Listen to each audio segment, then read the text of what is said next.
Marine Mega Biodiversity. Lautan dengan keanekaragaman hayati terbesar di dunia. Tempat di mana Samudra Hindia dan Samudra Pasifik bertemu. Lautan yang penuh dengan kehidupan, mulai dari yang kecil tak terlihat hingga yang berukuran raksasa.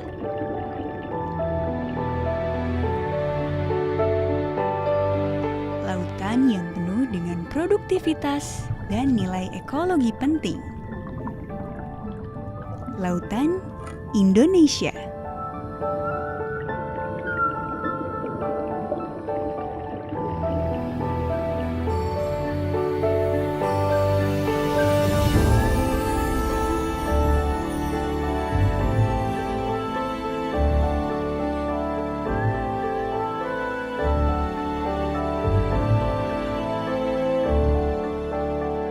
Perairan Laut Indonesia memiliki luas sekitar 5,8 juta kilometer persegi. Di dalam lautan Indonesia inilah bisa kita temukan beragam jenis lingkungan laut yang unik dan tak terhitung jumlahnya.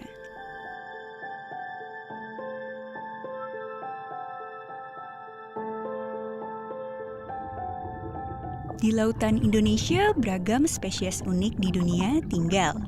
Sekitar 3.500 spesies ikan, 1.114 spesies rumput laut, dan lebih dari 450 biota terumbu karang menghuni lautan Indonesia.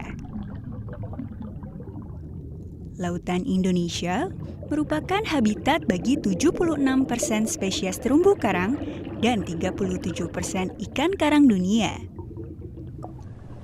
Indonesia adalah jantung dari segitiga karang dunia.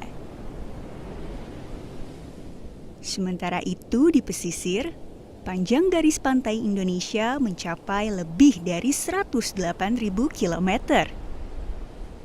Di sepanjang garis pantai itulah kita dianugerahi hutan mangrove sekitar 3,48 juta hektar. Di mana luasan ini adalah 23% dari total ekosistem mangrove di dunia. Sebagai negara kepulauan terbesar di dunia, nilai sumber daya dan jasa laut Indonesia mencapai 2,5 juta triliun dolar per tahunnya. Nilai kekayaan itu bersumber dari perikanan, terumbu karang, ekosistem mangrove, ekosistem lamun, potensi wisata bahari, bioteknologi, transportasi, dan lain sebagainya. Kekayaan yang besar ini selain belum dioptimalkan, justru mendapatkan ancaman. Dari luas terumbu karang sebesar 25.000 km persegi yang telah terpetakan, ternyata hanya 5,3% dalam kondisi sangat baik dan 27,18% dalam kondisi baik. Sisanya 37,25% dalam kondisi cukup baik dan 30,45% dalam kondisi rusak. Pemanasan global dan aktivitas manusia adalah ancaman terbesar terhadap kekayaan lautan Indonesia. Penangkapan ikan berlebih dan penangkapan ikan ilegal salah satu ancaman serius bagi kekayaan laut Indonesia. Demikian pula dengan penggunaan alat-alat tangkap yang merusak lingkungan seperti bom ikan, racun, kompresor, dan jaring yang bisa merusak karang adalah penyumbang ancaman terbesar. Belum lagi masalah sampah di laut. Masalah sampah ini tak hanya di pesisir saja, bahkan ke laut lepas dan lautan dalam. Secara umum, sampah sangat mengganggu kehidupan biota laut dan ekosistem, serta kesehatan manusia juga kepada pariwisata. Pasalnya, sampah yang masuk ke laut umumnya mengandung plastik dan logam. Keduanya mengalami proses pelapukan dan penguraian yang cukup lama, yaitu 50 hingga 400 tahun. Ancaman-ancaman ini jika tidak ditanggapi dengan baik akan membuat sumber daya laut kita di ambang kehancuran. Terlebih, pemanfaatan terhadap potensi yang ada juga belum maksimal. Mengenali kekayaan negeri ini bukan lagi sekedar cerita untuk anak cucu kita. Mengenali kekayaan lautan Indonesia bukan sekedar memanfaatkan dan menjaganya. Ancaman dan kerusakan telah terjadi. Apa yang kita rasakan hari ini adalah hasil kerja kita di masa lampau. Bekerja sekarang, menjaga kekayaan laut kita untuk esok yang akan menjelang. Indonesia memiliki sekitar 23 juta hektar kawasan konservasi perairan. Itu berarti ada 23 juta hektar lautan Indonesia yang sudah secara resmi harus kita jaga bersama. Dari semua yang ada di dunia, sampai ke seluk-beluk yang belum pernah ditemukan, semuanya ada di sini.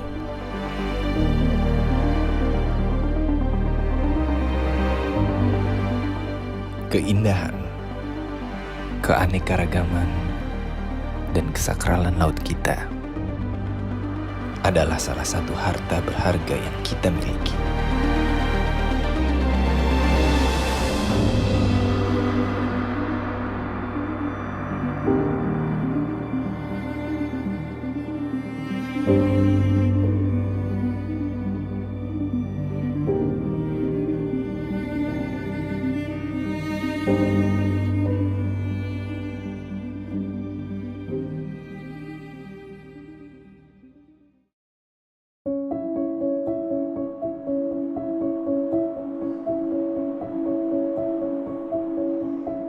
Laut Sawu itu terletak di sini, di Provinsi Nusa Tenggara Timur. Terdapat di antara Pulau Sumba, Pulau Sawu, Pulau Rote, Pulau Timor, dan Pulau Flores. Taman Nasional Perairan Laut Sawu memiliki luas sebesar 3 jutaan hektar. Taman Nasional Perairan Laut Sawu pun tidak tiba-tiba dibuat tanpa ada tujuannya. Yang paling penting adalah untuk melestarikan sumber daya laut dan ekosistemnya, supaya sumber daya laut selalu sehat dan bertumbuh. Bukan cuma itu, Laut Sawu dijadikan TNP atau Taman Nasional Perairan supaya perairannya dapat dilindungi, misalnya agar terlindung dari illegal fishing atau aktivitas perikanan lainnya yang tidak sesuai dengan peraturan yang berlaku. Dengan dijadikan TNP, masyarakat sekitar Laut Sawu dapat hidup berkelanjutan sebagai nelayan atau bergerak di bidang pariwisata.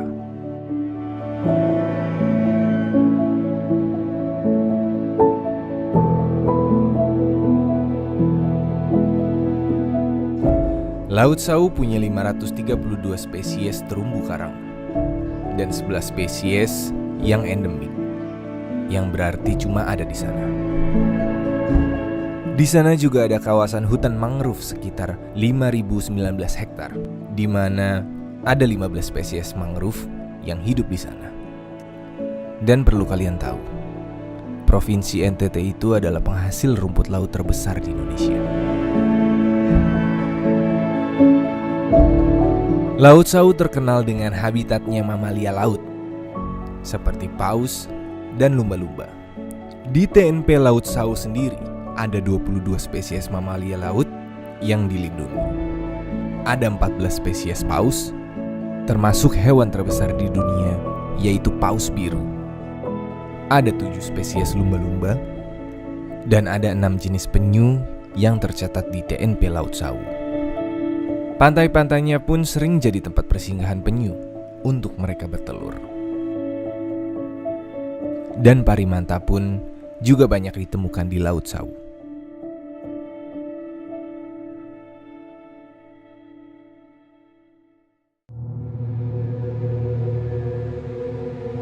Selain kekayaan alamnya yang beragam, Laut Sawu juga menyimpan banyak tradisi dan cerita. Salah satunya cerita dari Pulau Rote. Dahulu kala, nenek moyang kita melaut dari Maluku menuju Rote. Namun, sebelum sampai ke Rote, kapal nenek moyang hancur dan mereka terdampar di laut. Pada akhirnya, nenek moyang kita diselamatkan oleh kawanan paus dan lumba-lumba dan diantarkan sampai ke daratan. Maka dari itu, suku Volataik di Nusa Termanu melarang perburuan dan mengkonsumsi ikan yang tidak bersisik, seperti paus, lumba-lumba, dan hiu.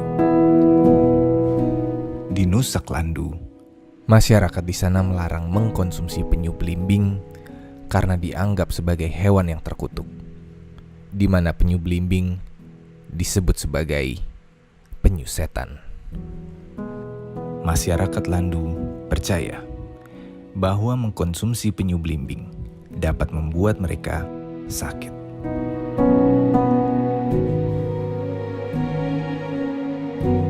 Perlu kalian tahu, di provinsi NTT itu terdapat 17 suku. Dan di setiap suku itu ada sangat banyak tradisi dan kearifan lokal. Masyarakat NTT pun sudah mengenal konservasi melalui kearifan lokal dan upacara adat. Di antaranya ada Koahole, Hoholok Papadak, dan Lilifuk. Koahole itu sebuah ungkapan rasa syukur masyarakat di sana atas kemakmuran manusia, hewan, dan tumbuhan dalam satu kesatuan. Upacara ini dilakukan setahun sekali. Setelah itu ada Hoholok Papadak. Papadak adalah suatu sumpah adat yang berlaku di darat maupun di laut, yang ditujukan kepada pemimpin atau pengawas suatu kawasan alam yang dianggap dapat bermanfaat bagi masyarakat. Lalu ada Lilifuk, di mana Lilifuk adalah lokasi adat yang ditutup oleh masyarakat sekitar. Biasanya daerah-daerah pantai. Kawasan Lilifuk dibuka setahun sekali saat sumber ikannya sudah memadai. Lilifuk bertujuan agar sumber daya ikan dimanfaatkan dengan bijak dan teratur.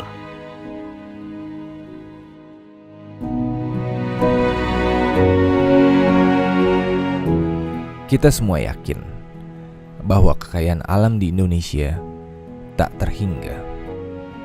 Selalu ada sesuatu yang baru. Dan Laut Sawu adalah salah satunya. Namun, kekayaan alam yang besar juga tidak akan bisa terjaga tanpa manusia-manusia yang cinta terhadap alamnya mereka sendiri. Betapa kayanya Indonesia jika manusianya pun juga ikut menjaga dan menyayangi alamnya. Seperti apa yang dilakukan oleh masyarakat sekitar Laut Sawu terhadap alamnya.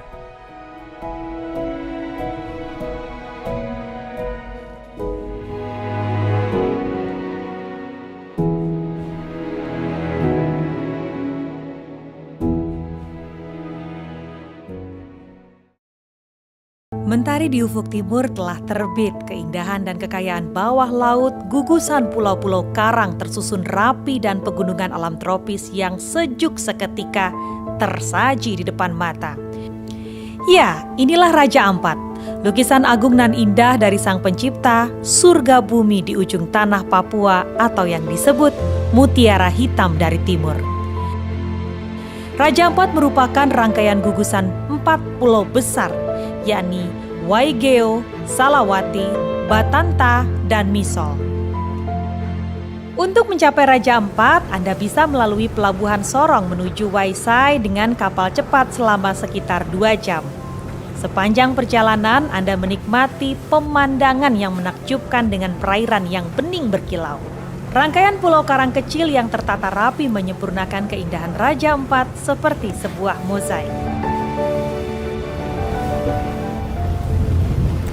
Raja Ampat menjadi surga kecil Papua di bumi Indonesia dan kekayaan alam serta keindahan bawah laut adalah daya tarik utamanya.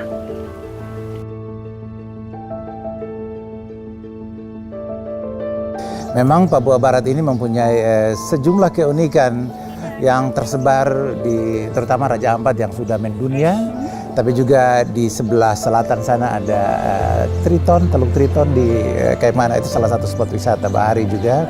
Kemudian ada wisata pegunungan di Kabupaten Pegunungan Arfak, daerah yang cukup sejuk, sangat sejuk, bahkan ada 2 danau yang sangat indah dengan keunikan budaya masyarakatnya yang barangkali coba diekspos, diangkat untuk diperkenalkan kepada baik wisatawan mancanegara maupun wisatawan domestik.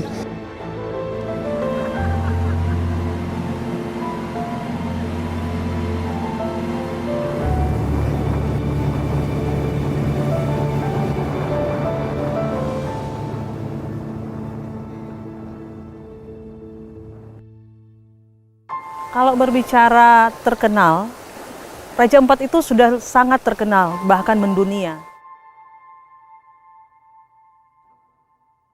Raja Ampat ini salah satu ikonnya itu.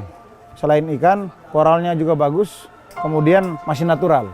Ya, jadi saya pikir kalau siapapun yang datang ke Indonesia belum diving sampai ke Raja Ampat, itu belum temukan surganya Indonesia yang sebenarnya. Surga bahari selain tersebar di seluruh Indonesia, tapi salah satu spot terbaik untuk menyelam ada di Raja Ampat.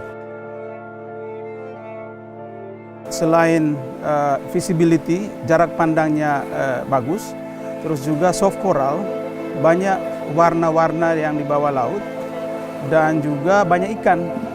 Jadi itu salah satu daya tarik kenapa tamu-tamu mancanegara itu datang di Raja Ampat.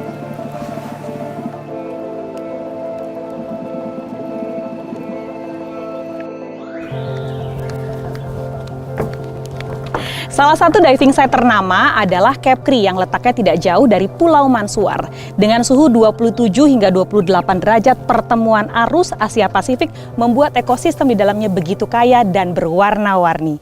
Dan yang banyak dicari oleh para diver adalah ikan parimanta, hiu sirip hitam, dan juga kuda laut mini.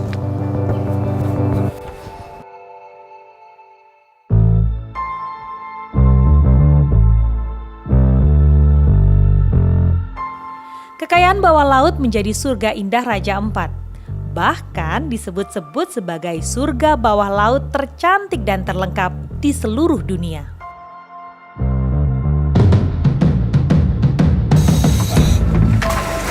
Kalau ke Raja Ampat, seperti yang kita ketahui bahwa di mana-mana semua penyelam itu listnya pasti ada Raja Ampat. Kenapa? Salah satu keindahan alam yang di Raja Ampat itu termasuk di bawah laut kan. Kalau untuk di darat sendiri memang sudah banyak kita lihat kayak Pianemo, foto-fotonya itu keren-keren banget. Tapi yang membuat saya tertarik karena saya sebagai seorang penyelam, keindahan bawah lautnya yang saya lihat dari YouTube dan media sosial itu banyak koral, banyak schooling fish juga, dan keindahan bawah laut Raja Ampat ini tidak kalah menariknya dengan keindahan bawah laut di tempat lain juga.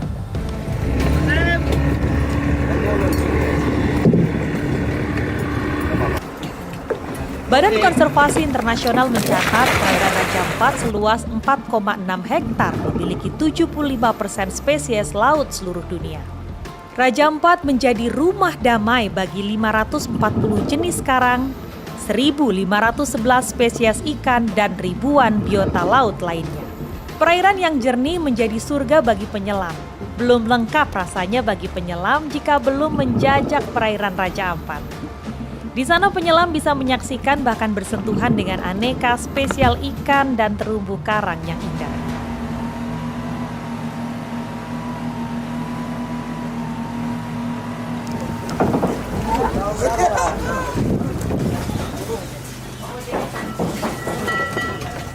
Tunggu.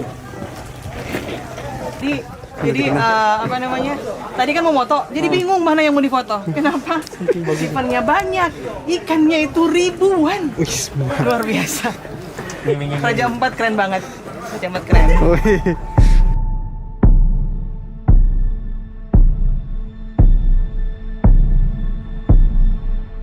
Sebenarnya diving di Raja Ampat itu karangnya masih sangat bagus, sangat sehat.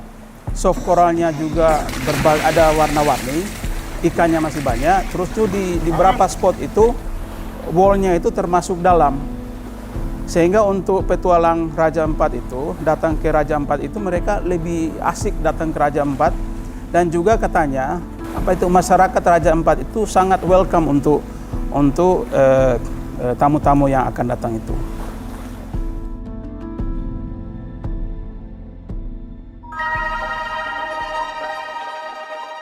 Salah satu perairan yang menjadi favorit para diver adalah Cape Kri.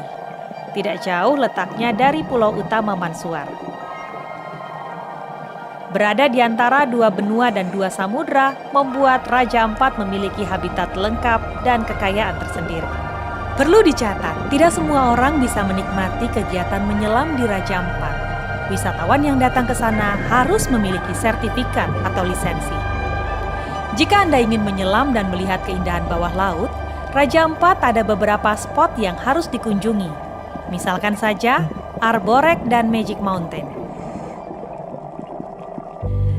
Lain pula dengan Florian, wisatawan berkebangsaan Austria yang sudah mengunjungi lebih dari 20 diving site di Indonesia.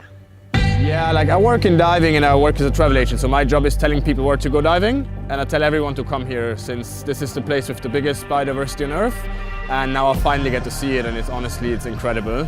Just seeing the variety of fish, coral, sharks, turtles, and everything else around, and it's something like I've never seen before in my life. That everything is in the same place. It's not like here's a school of fish, here's this, here's a shark, it's everything at the same time, and you just sit there and watch the show. Megan yang berasal dari Amerika pun merasakan hal yang sama. Ya sekarang itu pertama kali di sini dan ini cantik sekali. I have no words. Bagus. Untuk saya mau lihat healthy reef. Like healthy reef. Di Gili, di Bali, di Nusa Penida, reef sedikit sakit. Tapi di sini masih healthy.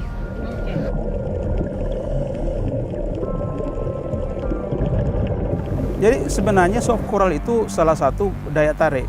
Soft coral, terus ikan-ikan kecil, ikannya memang luar biasa banyak di Raja Ampat. Dan saya harus akui bahwa pemerintah Raja Ampat itu memang betul-betul menjaga kelestarian alam bawah laut Raja Ampat, yang sehingga sampai sekarang menjadi daya tarik yang untuk mancanegara datang ke Raja Ampat.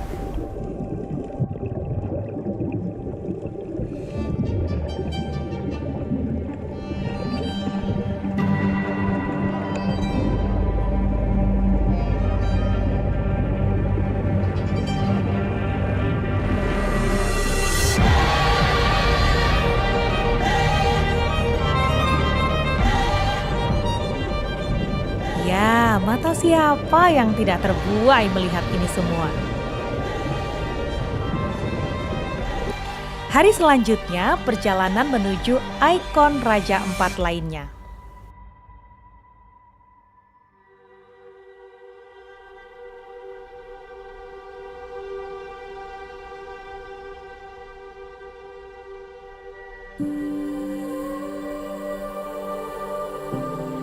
Jika dihitung secara keseluruhan, total pulau di Raja Ampat sekitar 2.600-an.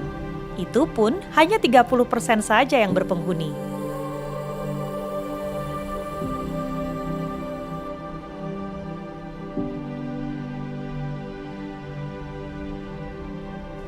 Anda tahu ini di mana? Di tempat saya berdiri, Via Nemo.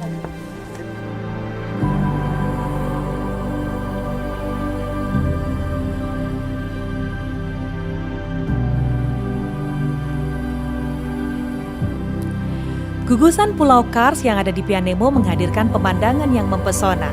Gundukan pulau-pulau kecil dengan warna laut yang biru kehijauan dilihat dari bukit Via Nemo dengan sangat jelas. Sebelumnya, Anda harus menaiki 320 anak tangga sebelum tiba di puncak bukit. Via Nemo sendiri disebut sebagai Wayah versi kecilnya.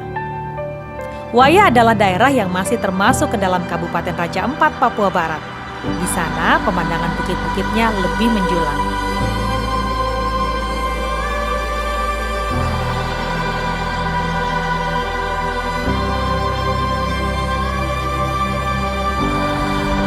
Betapa kayanya alam, sejarah, dan budaya Kepulauan Raja Ampat sehingga membuat dunia berdecak kagum. Sebagai destinasi ternama internasional, hanya saja karena akses yang terbatas diperlukan biaya yang tidak murah. Eits, jangan khawatir. Harga itu sepadan dengan puluhan spot foto Instagramable dan keindahan yang kamu dapatkan. Melewati anak tangga menuju Bukit Pianemo, Telaga Bintang, Telaga Manta, belum lagi wayah. Lanskap gugusan pulau-pulau kars dan mempesona menjadi ingatan berharga yang harus diabadikan.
VTS Tanjung Priuk atau lebih dikenal dengan VTS Asem merupakan salah satu vessel traffic services yang dimiliki oleh kantor Distrik Navigasi Kelas 1 Tanjung Priuk yang berlokasi di Pelabuhan Tanjung Priuk, Jakarta Utara. Stasiun VTS Asem menyediakan pelayanan antara lain pelayanan informasi atau INS, Information Navigational Service, yaitu layanan yang menyediakan informasi penting yang berguna bagi pembuatan keputusan bernavigasi di atas kapal dan diberikan tepat pada waktu yang diperlukan. Pelayanan bantuan navigasi atau NAS, Navigational Assistance Services, yaitu layanan untuk membantu pembuatan keputusan atau membantu kapal dalam bernavigasi atau berolah gerak di dalam wilayah cakupan VTS di atas kapal, dan memonitor dampak dari olah gerak kapal tersebut.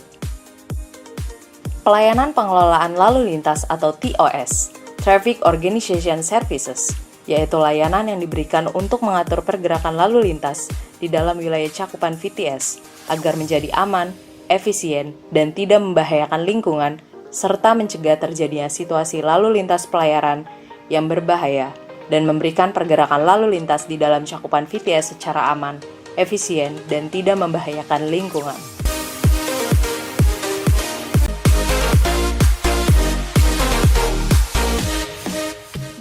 Seluruh pelayanan VTS Asem dilaksanakan sepenuhnya secara online 24 jam tanpa adanya tatap muka dengan para pengguna jasa. Hal ini sudah dilakukan semenjak awal pandemik pada awal tahun 2020.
Banana boat tak punya mesin, jadi harus ditarik speedboat atau kapal cepat. Mula-mula banana ditarik dengan kecepatan rendah, tapi lama-lama makin kencang.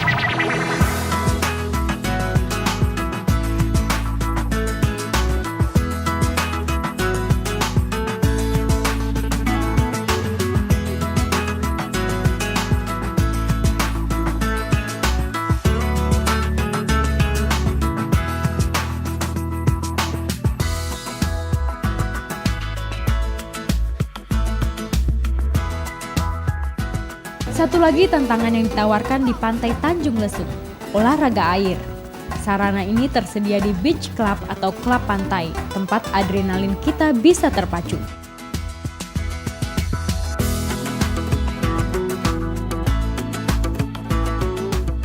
Namanya juga banana boat, jelas wahana ini berbentuk seperti pisang. Mainan ini bisa dinaiki 4 hingga 5 orang. Sebelum bermain, kami menerima sejumlah instruksi. Nah, jadi tadi udah dikasih instruksi gimana caranya main banana boat.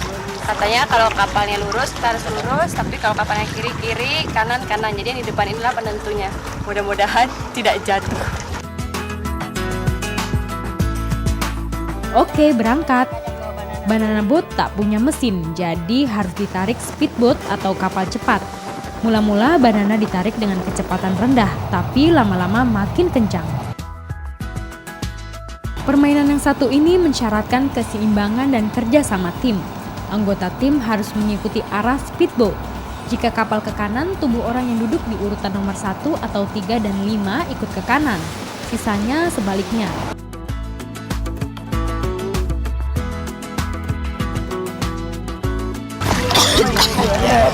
Jadi ternyata saya sudah berusaha sebisa mungkin tinggal jatuh, tetap jatuh, kayak dijatuhin. Tapi kalau pakai life jacket sudah pasti telentang aman kok, begini aja.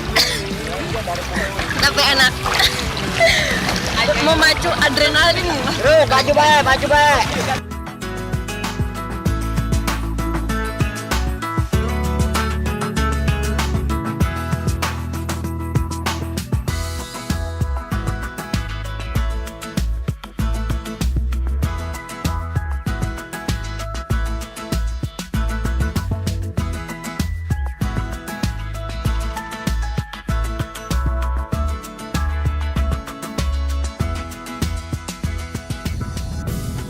Jet ski. Oke. Terus ke depan. Pertama, sesi instruksi. Wah, ini pengalaman pertama saya naik jet ski. Berbentuk seperti motor, alat ini hanya mengandalkan kecepatan gas saja. Makin ditekan gasnya, makin kencang lajunya. Kendali ada pada si pengemudi. Oke, kita ke tengah. Cobain.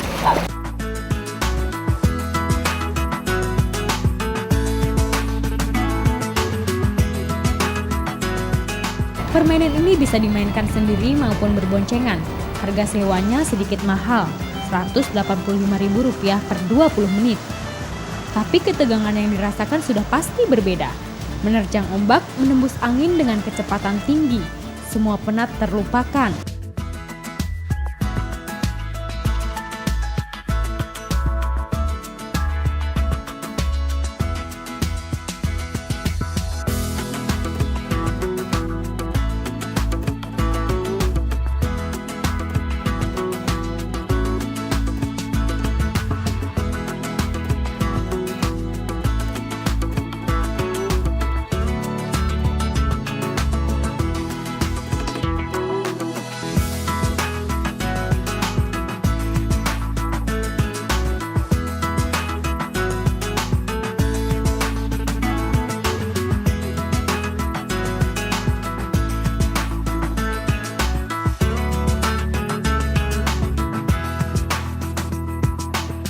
Nah, kalau yang ini namanya sepeda air. Cara mengemudikannya sama seperti sepeda roda 2, dikayuh ke depan. Maka sepeda ini pun akan digerakkan kipas air di bawahnya.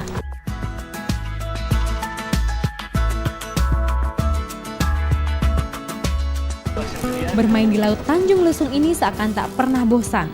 Hal ini pula lah yang membuat Yanto, operator water sport alias olahraga air, betah di sini.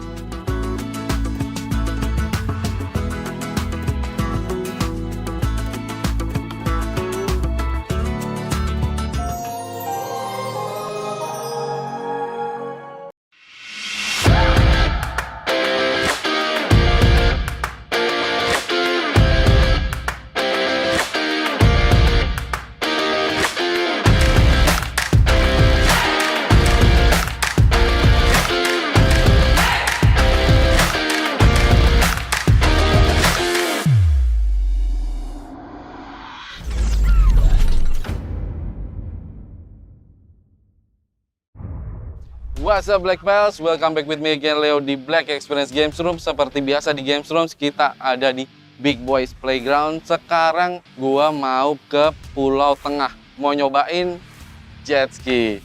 Jadi nggak usah pakai lama lagi, langsung ikutin gua. Let's go.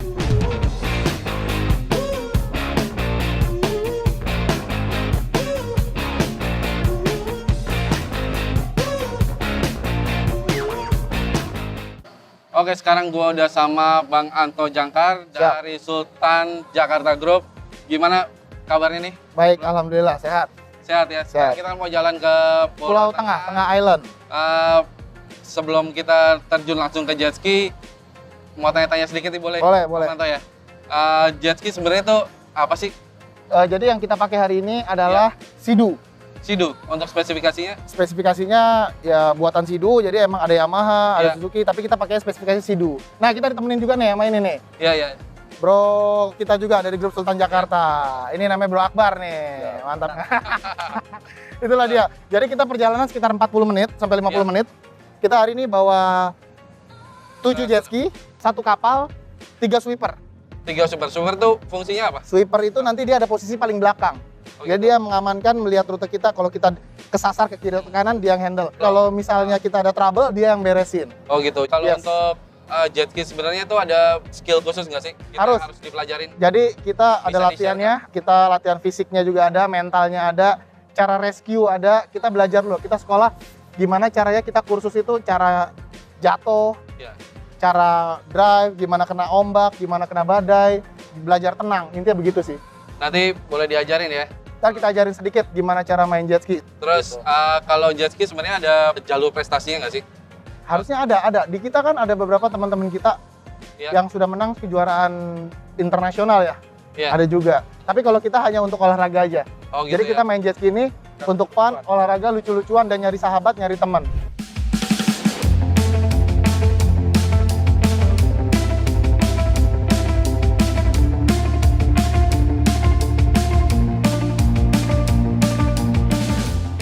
Jenis permainan di jet ski adanya apa aja sih? Cuma race aja atau? Sebenarnya banyak ya permainannya. Saya juga belum begitu expert di situ ya. Tapi yang sekarang kita suka adalah kita senangnya touring. Sama fun ride.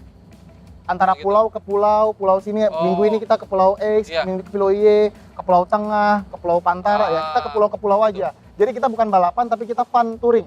Fun touring. Ya. Itu legalitasnya gimana sih? Maksudnya kalau naik jet ski touring gitu? Nggak ada masalah sih sebenarnya, ini kan olahraga ya. Olahraga ya Jadi masuknya ya? kayak jet ski sendiri kan tidak ada suratnya ya. Emang dia ini hanya untuk fun race, kecuali beda dengan kapal. Kalau kapal dia kapal memang ada surat-suratnya, ada izin syah bandarnya, ada izin layarnya, ada banyak izin-izin. Kalau kita bebas gitu ya? Kita bebas, nggak ada masalah. Selama bertanggung jawab. Keselamatan orang lain juga, keselamatan teman-teman juga. Kalau nggak bisa main jet ski, jangan sampai kapal nelayan kita tabrak. Maksudnya juga harus ada perbekalan skill lah ya. Skill harus ada. Makanya kita kalau berangkat itu selalu ada sweeper, ada road captain, sampai kita bawa kapal sendiri untuk backup.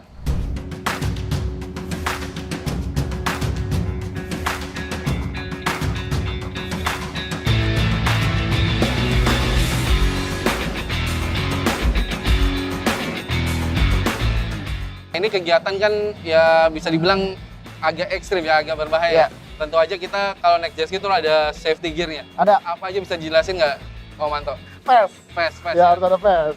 Ini terus, sepatu karang. Ya, terus ada bajunya, ada Google, kaos tangan, balaclava untuk safety-nya. Iya. Itu untuk pakai helm perlu nggak? Helm kalau kita nggak pakai helm. Iya. Terus kalau tips-tipsnya nih bagi yang mau menekuni jet ski nih? Tipsnya adalah lo punya nyali, lo punya keberanian, lu mau belajar dan ikutin safety di laut. Ingat, jangan pernah bercanda di laut. Karena laut tiba-tiba cerah, 5 menit kemudian badai, 5 menit kemudian adem, 5 menit kemudian sepoi-sepoi, berubah-ubah.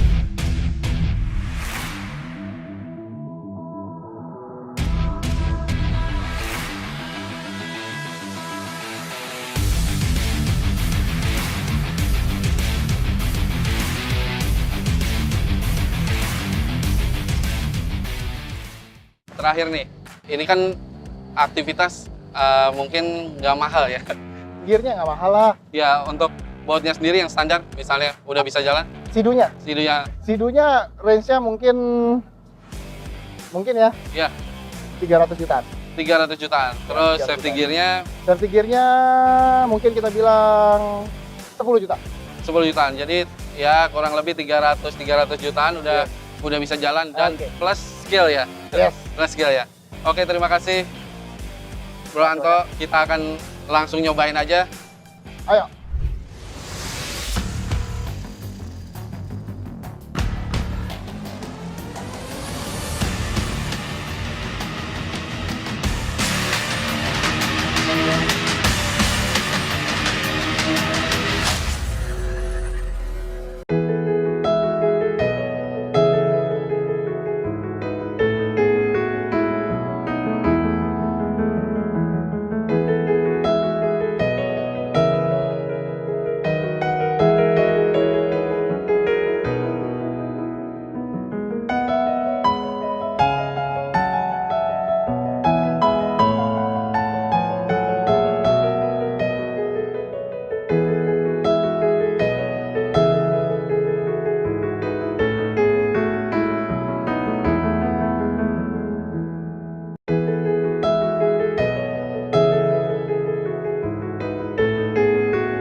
Assalamualaikum warahmatullahi wabarakatuh. Selamat datang di Labuan Bajo, sebuah surga tersembunyi yang ada di Indonesia bagian timur guys.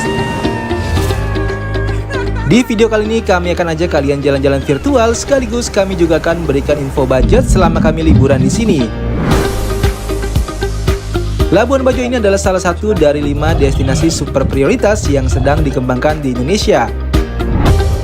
Di sini juga kalian bisa menemukan hewan endemik komodo, deretan pulau eksotis, keragaman bawah laut, hingga pantai-pantainya yang super keren banget guys.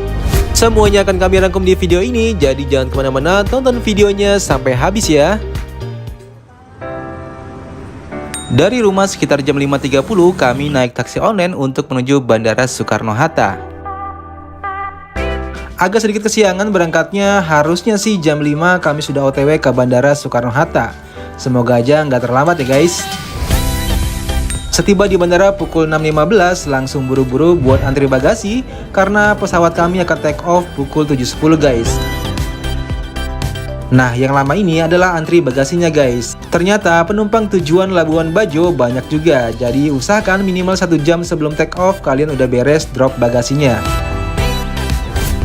Oh iya, untuk harga tiket pesawat Jakarta Labuan Bajo sekitar 1,3 jutaan tergantung session.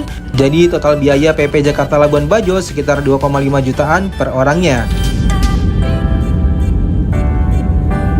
Buat kalian yang suka lihat pemandangan dari pesawat, kami sarankan pilih kursi yang di sebelah kanan karena dari jendela kita bisa melihat indahnya pulau-pulau yang ada di Flores NTT guys. Gak terasa 2 jam di pesawat dan sekarang kami sampai juga di Bandara Komodo. Waktu di sini lebih cepat 1 jam dari Jakarta, jadi harusnya kita tiba jam 9 lebih. Tapi karena perbedaan waktu, sekarang di sini sudah jam 10 lewat. Untuk hari pertama, kami stay dulu di hotel sambil istirahat dan besok pagi baru kita mulai menjelajahi destinasi wisata yang ada di daerah sini. Oh iya, sekedar informasi, di sini tuh belum ada taksi seperti Bluebird atau taksi online. Jadi kalau dari bandara kita bisa naik taksi-taksian yang harganya sekitar 100 ribuan untuk 1 kali drop. Harga tinggal dinegosiasin aja sama drivernya ya. Di sini juga ada beberapa hotel yang sudah include dengan penjemputan dari bandara menuju hotel. Terus juga banyak rental motor dan mobil yang bisa COD-an di bandara. Jadi tinggal kalian pilih aja mau pakai transport apa untuk stay selama di Labuan Bajo. Nah, selama perjalanan menuju hotel, kami menemukan spot yang keren banget. Ini adalah Puncak Waringin, di mana dari trotoar jalan ini kita bisa melihat indahnya pelabuhan Labuan Bajo yang dipenuhi kapal berlayar mulai dari yang besar hingga yang kecil guys. Masya Allah, keren banget ya. Nah, kalau malam hari katanya pemandangannya lebih keren lagi guys. Nanti kita coba ya.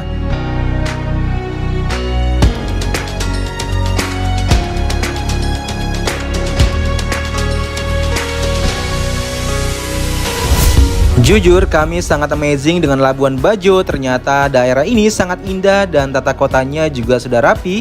Apalagi jalannya mulus banget guys.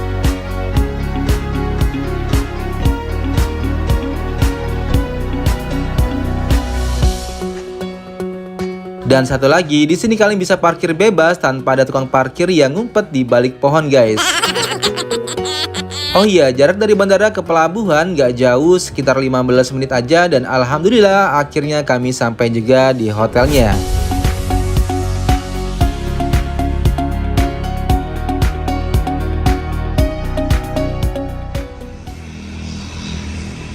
Untuk 2 malam kami akan stay di El Bajo Hotel yang lokasinya ini gak jauh dari pelabuhan Labuan Bajo. Kami pilih hotel ini karena harganya masih murah, di harga 400 ribuan dan fasilitasnya pun juga lumayan. Hari ini kami mau istirahat aja di hotel sambil isi stamina untuk besok. Jadi kalau kalian mau ikut trip di Labuan Bajo disarankan sampai di sini H-1 ya, karena tripnya itu dimulai besok jam 6 pagi guys. Nah, ini kondisi kamar yang kami pesan, fasilitasnya cukup oke dan nyaman. Terus juga ada jendela yang view-nya langsung ke dermaga. Meskipun masih banyak hotel yang view-nya lebih bagus, tapi menurut kami karena di sini kami cuma buat numpang tidur dan naruh barang, jadi kami pilih hotel ini aja. Terus juga kalau mau cari makan gampang karena di samping ada cafe dan supermarket. Oh iya, di sini juga sudah ada ojek online dan online food. Kalau males keluar, kalian bisa pesan makan di online food aja. Sore telah tiba dan suasana dari kamar pun bagus banget. Kita bisa melihat sunset yang Masya Allah keren banget ya guys. Nah, karena sudah malam, sekarang kami istirahat dulu.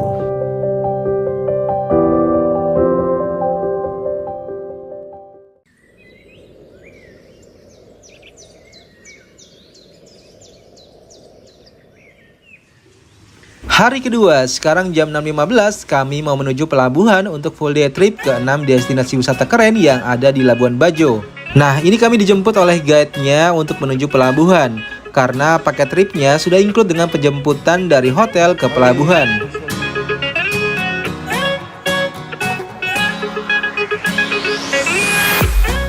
Oh iya, kami tuh sempat bingung dan kesulitan juga nyari jasa trip di Labuan Bajo, karena daerah ini buat kami tuh masih asing dan kami pun juga belum tahu dengan orang-orang daerah sini.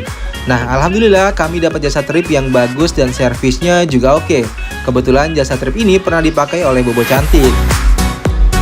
Dan karena nggak mau pusing nyari-nyari lagi, jadi kami pakai jasa trip Labuan Bajo yang sama. Untuk kontaknya kami cantumkan di kolom deskripsi, jadi jika kalian ingin tanya-tanya seputar trip yang ada di Labuan Bajo, bisa langsung kontak aja. Oke, sesampai di pelabuhan, kita langsung menuju dermaga untuk naik speedboat.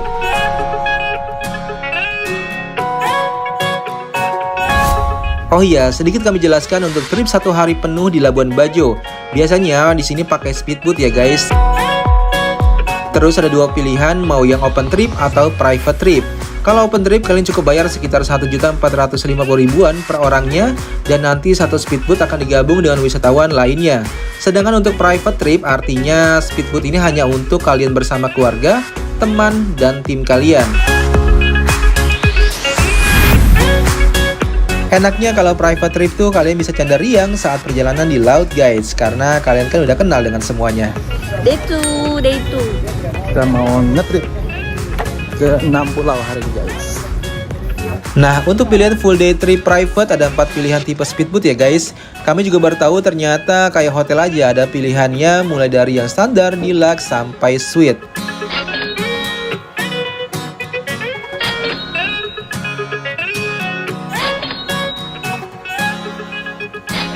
Nah, kali ini kami pilih yang tipe Arsiva. Selain kabinnya luas, speedboat ini juga sudah dilengkapi dengan AC. Jadi meskipun kita lagi trip panas-panasan di laut, kita akan tetap nyaman serasa lagi di hotel aja guys. Terus kita juga akan mendapatkan minibar seperti snack, buah-buahan, soda dingin, air mineral, kopi, semuanya itu gratis ya guys. Selain itu, kita juga akan mendapatkan makan siang nantinya. Untuk kabin speedboat Archiva ini sangat nyaman dan kokoh, dijamin perjalanan kalian pasti aman. Satu lagi, di speedboat ini juga sudah ada kamar mandi lengkap dengan closet dan shower di dalam maupun di luarnya. Jadi kalau kalian habis snorkeling, kalian bisa langsung bilas di sini guys. Oke, sekarang langsung aja kita let's go ke Pulau Padar. Halo Kapten. Ini Kapten nih. Wah. Tujuan kali ini ke Padar. Dari sini ke Padar itu 1 jam 15 menit. 1 jam 15 menit ya? 15 menit, nanti kita akan trekking kurang lebih 800 anak tangga. Dari pantai ke puncaknya? Ya, dari pantai sampai ke titik terakhir di top pointnya untuk Pulau Padar.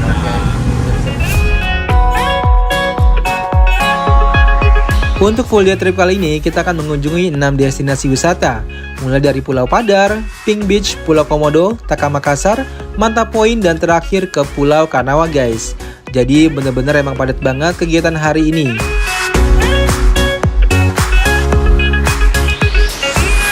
Pulau Padar ini dijadikan destinasi pertama karena untuk sampai di top pointnya dibutuhkan tenaga ekstra. Terus juga biar nggak terlalu panas kalau masih pagi seperti ini.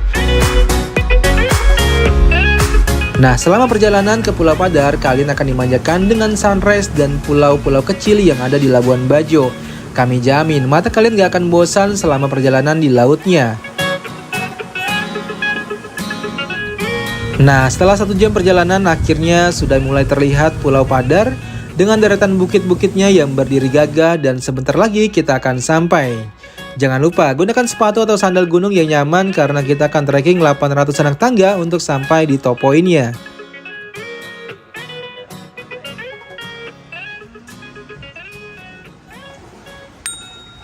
Tarik peci.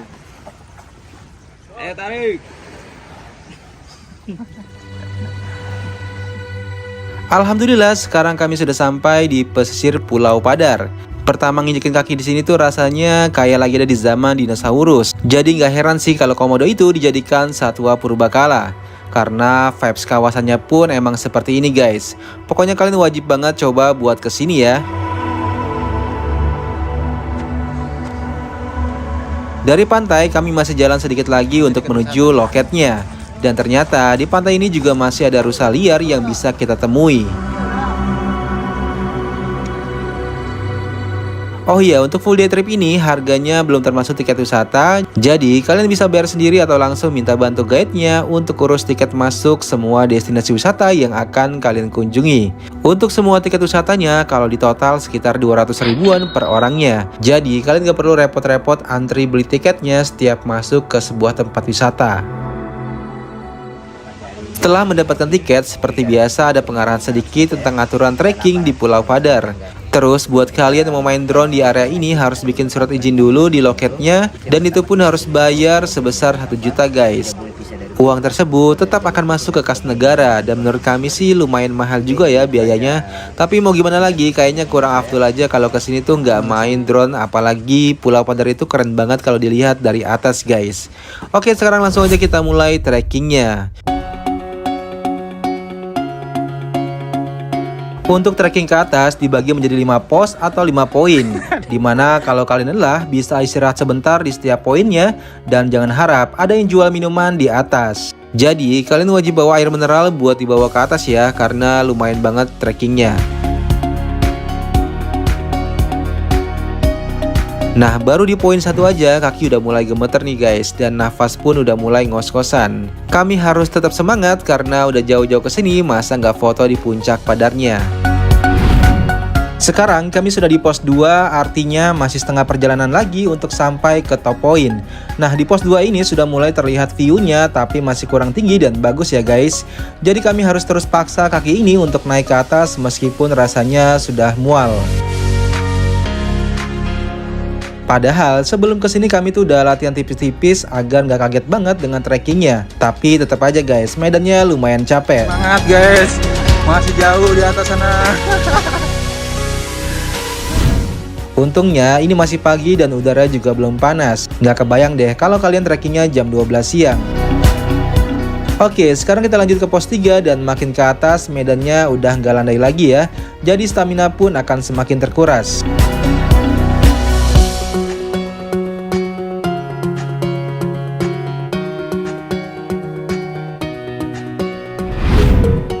Dan akhirnya kami sampai juga di pos 3. Di pos 3 ini areanya cukup luas dan view-nya juga udah keren. Kalau kalian mau bikin footage pre-wedding, ini sih bagus banget karena view-nya 360, jadi mau ambil dari sudut manapun dapat background-nya.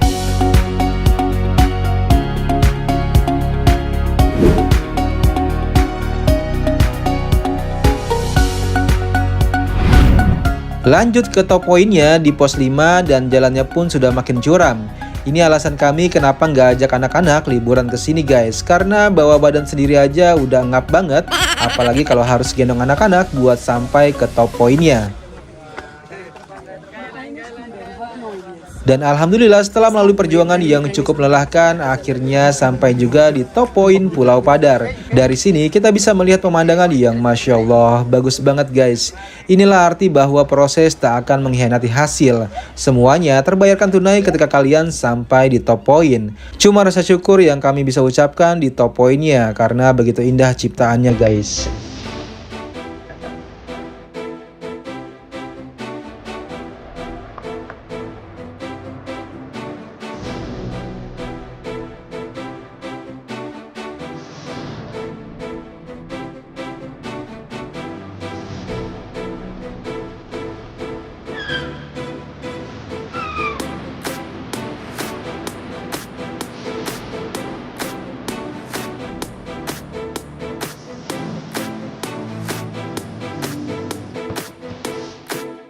Oke, trip ke Pulau Padar sudah selesai dan sekarang kita turun ke bawah kembali ke speedboat untuk lanjut ke destinasi kedua yaitu Pink Beach.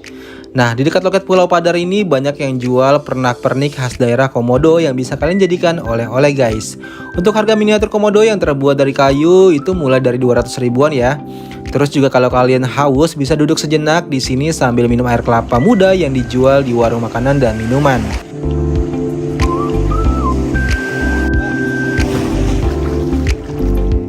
Nah, sesampai di speedboat, keringat kami sudah bercucuran sehabis trekking dan hawanya sudah mulai terik dan panas guys. Untungnya di speedboat ini sudah ada AC, jadi kita bisa istirahat sambil mendinginkan badan.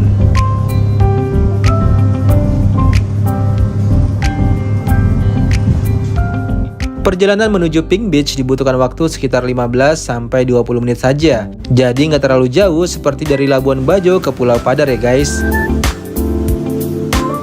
Pantai Pink Labuan Bajo ini terletak di Pulau Komodo. Kalau sudah di sini tuh kayak tinggal nyebrang aja antar pulau-pulau yang berdekatan. Nah, sekarang kami sudah sampai di Pantai Merah atau yang dikenal dengan Pink Beach.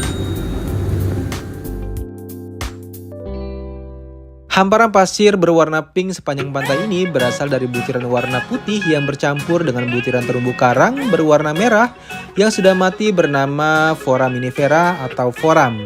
Selain karena Foraminifera, cangkang kerang berwarna pink atau Amoeba micropis yang terpecah menjadi butiran yang lebih kecil terus terbawa ombak di pesisir pantai juga mempengaruhi perubahan warna pinknya. Jadi itulah alasan kenapa pantai ini warnanya bisa jadi pink ya guys.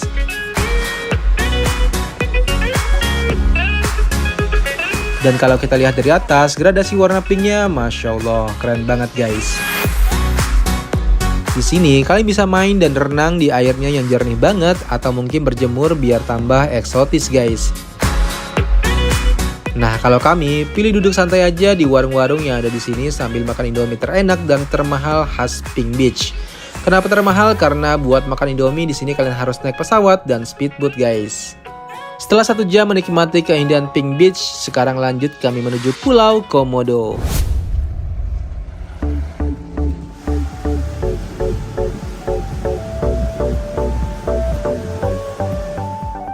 Oke guys, ini sekitar jam 11.15 dan untuk sampai ke Taman Nasional Komodo dibutuhkan waktu sekitar 15 menitan aja. Gak lama akhirnya kami sampai juga di Taman Nasional Komodo yang menjadi ikonik kalau kalian liburan ke Labuan Bajo. Di sini kita turun di dermaganya dan ternyata dermaganya ini lumayan panjang dan jauh juga untuk sampai ke pintu masuk Taman Nasional Komodo. Untungnya sih pemandangannya keren, jadi sambil jalan kita bisa menikmati view laut dan bukit-bukit di Pulau Komodo. Nah, ini akhirnya kami sampai juga di pintu masuknya dan habis dari sini kita langsung ke loketnya untuk beli tiket guys. Berhubung kami sudah serahkan ke guide-nya untuk urusan tiket, jadi kami tinggal terima beres saja tanpa harus pusing bayar ini itunya lagi. Di area loket ini ada seperti museum komodo di mana banyak informasi tentang komodo. Terus juga ada gambaran area trekking yang akan kita ambil nantinya untuk mencari komodo. Karena untung-untungan juga ya buat bisa lihat komodo, di mana yang kami tahu komodo itu hewan individualisme yang gak suka kumpul buat gosip bareng guys. Jadi agak susah-susah gampang buat nyari komodonya.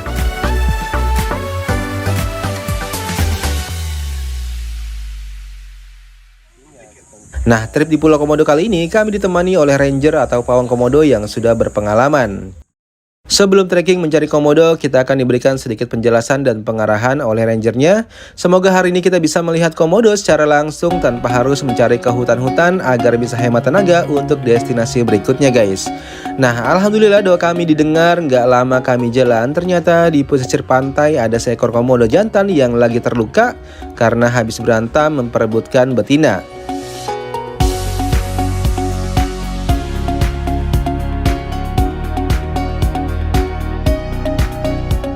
Oh iya, selalu dalam arahan ranger ya ketika sedang mendekati komodo, karena kalau sampai kena gigitannya bisa bahaya banget guys. Beberapa sumber mengatakan komodo memiliki air liur yang banyak kandungan bakterinya dan mematikan, dan beberapa sumber mengatakan komodo itu memiliki racun yang berasal dari bawah rahangnya.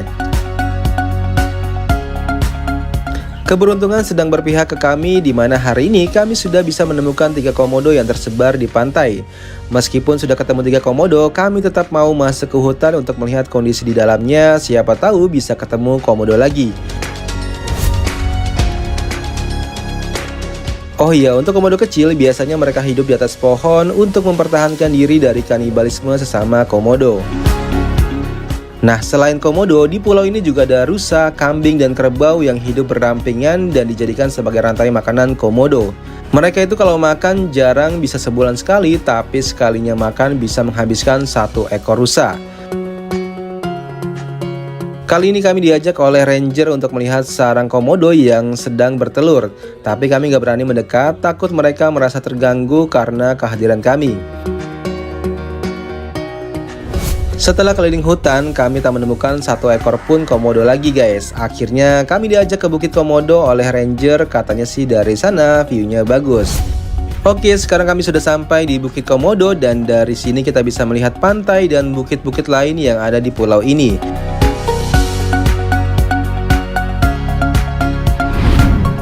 Oke, sekarang kami kembali ke speedboat aja untuk lanjut ke destinasi keempat. Nah, karena haus kami beli air kelapa muda dan harganya tuh lumayan mahal ya. Di sini harganya sekitar 40 ribuan. Mungkin karena ini tempat wisata, guys. Jam sudah menunjukkan pukul 12.30. Sekarang lanjut kita menuju Taka Makassar. Sambil jalan kita bisa istirahat dan makan siang di speedboat aja biar nggak buang-buang waktu, guys. Untuk waktu dari Pulau Komodo ke Taka Makassar dibutuhkan waktu sekitar 30 menitan. Sesampainya di Taka Makassar agak lumayan ramai speedboat yang sedang berlabuh. Padahal ini hari biasa, tapi emang gak ada habisnya wisatawan yang berlibur ke Labuan Bajo. Taka Makassar ini semacam timbunan pasir putih yang berbentuk huruf U. Jadi kalau dilihat dari atas seperti pulau pasir kecil yang bentuknya unik dan indah banget. Airnya tuh bening banget guys. Nah, kami di sini agak sedikit norak guys karena pas lihat air di Pelabuhan Bajo tuh menurut kami udah paling jernih. Tapi kata Mas Gali nanti ada lagi yang lebih jernih dan ternyata air di Taka Makassar ini jernihnya luar biasa. Maklum guys, biasa main di Ancol jadi norak kalau lihat pantai yang airnya kayak kristal gini. Di Taka Makassar kalian bisa foto atau renang-renang, tapi karena kami males gonta-ganti bajunya, jadi kami cuma main di pasir dan air dangkalnya aja. Gak banyak yang bisa kami explore, jadi setelah puas main drone, kami lanjut ke destinasi kelima yaitu Manta Point. Lokasinya nggak jauh dari Taka Makassar, sekitar 5 menitan aja kami sudah sampai di tengah laut yang menjadi titik berkeliaran ikan parimantanya guys. Parimanta adalah hewan yang secara umum memiliki perilaku yang tenang. Ikan ini juga memiliki perilaku bersahabat dengan para penyelam. Ia juga bisa terlihat di dekat permukaan laut dan sekitar terumbu karang. Ikan manta terkenal karena mereka bisa melompat keluar air dan karena juga ukuran tubuhnya yang besar. Ada beberapa teori kenapa mereka melompat dari air. Yang pertama karena sedang lari dari pemangsanya, dan yang kedua karena sedang melepaskan parasit yang menempel di badannya. Kali ini kami gak beruntung karena semua manta yang kami jumpai berada di bawah laut guys. Tapi tenang aja, buat kalian yang mau lihat langsung manta bisa gunakan alat snorkeling yang tersedia di speedboatnya guys. Kapan lagi bisa berenang bareng ikan manta sebesar ini? Kami jamin liburan kalian di Labuan Bajo tak akan terlupakan karena emang seru banget guys. Oke, sehabis puas melihat manta, sekarang lanjut kita ke destinasi ke-6 atau yang terakhir, yaitu Pulau Kanawa.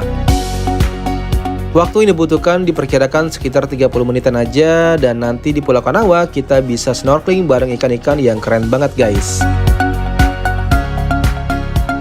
Sekarang jam 3 sore kita sudah sampai di Pulau Kanawa. Sambil nunggu speedboat parkir di dermaga, kita langsung siap-siap aja ganti baju renang. Nah, saat kami kesini tuh banyak banget wisatawan asing dibanding lokalnya guys. Dari awal kami di Pulau Padar hingga terakhir kami di Pulau Kanawa, sedikit banget kami ketemu wisatawan lokalnya. Artinya Labuan Bajo ini sudah jadi tempat wisata incaran wisatawan asing.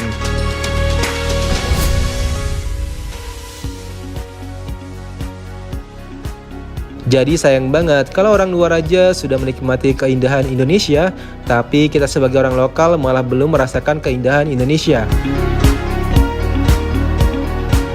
Oke guys, sekarang kami mau snorkeling. Untuk peralatannya sudah lengkap dan aman, jadi buat kalian yang gak bisa renang tetap bisa menikmati keindahan bawah laut yang ada di Pulau Kanawa.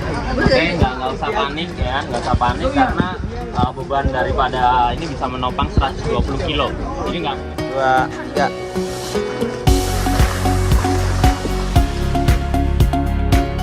Pemandangan di dalam air, Masya Allah, keren banget guys. Sampai-sampai rasanya tuh nggak mau berkedip sedikit pun untuk menikmati alam bawah laut ini. Di sini banyak terumbu karang dan ikan-ikan yang bagus banget. Bahkan ikannya ini seperti jinak dan menari-nari di sekeliling kita guys. Pokoknya seru banget ya, dan sulit kami ungkapkan dengan kata-kata. Kalian harus coba sendiri ya untuk datang ke Labuan Bajo.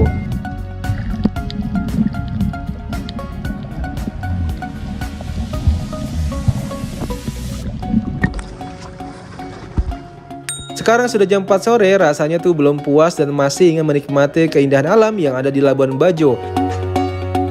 Tapi badan kami sudah lelah dan harus istirahat. Jadi kita sudahi trip kali ini dan langsung kembali ke pelabuhan Labuan Bajo.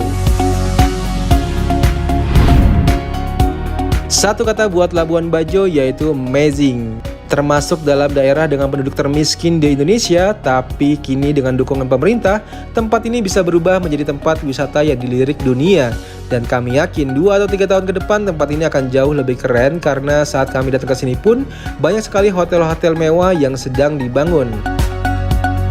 Nah, dengan meningkatnya pariwisata di daerah ini otomatis akan meningkatkan perekonomian penduduk setempat. Oke guys, mungkin itu aja perjalanan kami hari ini. Jika kalian ingin trip ke Labuan Bajo seperti kami, bisa langsung hubungi nomor yang ada di kolom deskripsi. Saya Hafiz Amrizal mengucapkan terima kasih dan sampai ketemu di trip kami selanjutnya. Wassalamualaikum warahmatullahi wabarakatuh.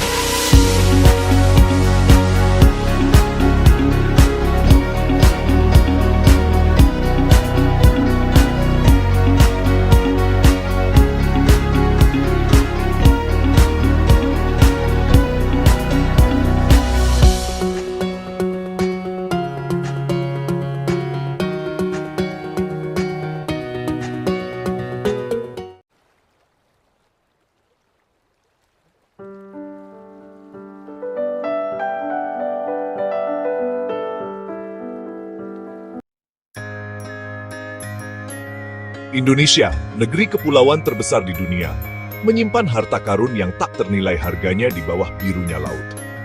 Terbentang dari Sabang hingga Merauke, Indonesia memiliki ekosistem laut yang kaya dan beragam. Keindahan bawah laut Indonesia bak surga yang tersembunyi, dengan terumbu karang yang berwarna-warni, ikan-ikan yang berenang bebas, dan biota laut lainnya yang menakjubkan. Ekosistem ini bukan hanya memanjakan mata, tetapi juga memiliki peran penting bagi kehidupan manusia dan keseimbangan alam.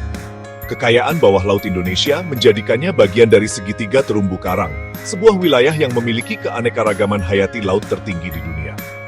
Di sini, terumbu karang menjadi rumah bagi ribuan spesies ikan, moluska, dan berbagai invertebrata. Hutan mangrove yang rimbun di pesisir pantai menjadi tempat berlindung bagi berbagai jenis burung, ikan, dan kepiting. Sementara itu, padang lamun yang hijau menyediakan makanan dan tempat berkembang biak bagi dugong dan penyu laut. Sayangnya, keindahan dan kekayaan ekosistem laut Indonesia kini menghadapi berbagai ancaman serius. Pencemaran laut akibat sampah plastik, limbah industri, dan aktivitas manusia lainnya telah merusak terumbu karang dan mengancam kehidupan biota laut. Penangkapan ikan yang berlebihan dan penggunaan alat tangkap yang merusak juga mengakibatkan penurunan populasi ikan dan biota laut lainnya. Perubahan iklim global dengan meningkatnya suhu air laut dan pengasaman laut juga memberikan dampak negatif bagi ekosistem laut, termasuk pemutihan terumbu karang dan kerusakan habitat laut. Kita semua memiliki tanggung jawab untuk menjaga dan melestarikan ekosistem laut Indonesia yang begitu berharga ini. Langkah-langkah kecil yang kita lakukan dapat memberikan dampak besar bagi kelestarian laut. Mari kita jaga kebersihan laut dengan tidak membuang sampah sembarangan dan mendukung program-program konservasi laut. Dengan begitu, generasi mendatang dapat terus menikmati keindahan dan kekayaan laut Indonesia. Indonesia merupakan bagian dari segitiga terumbu karang, sebuah wilayah yang dikenal memiliki keanekaragaman hayati laut tertinggi di dunia.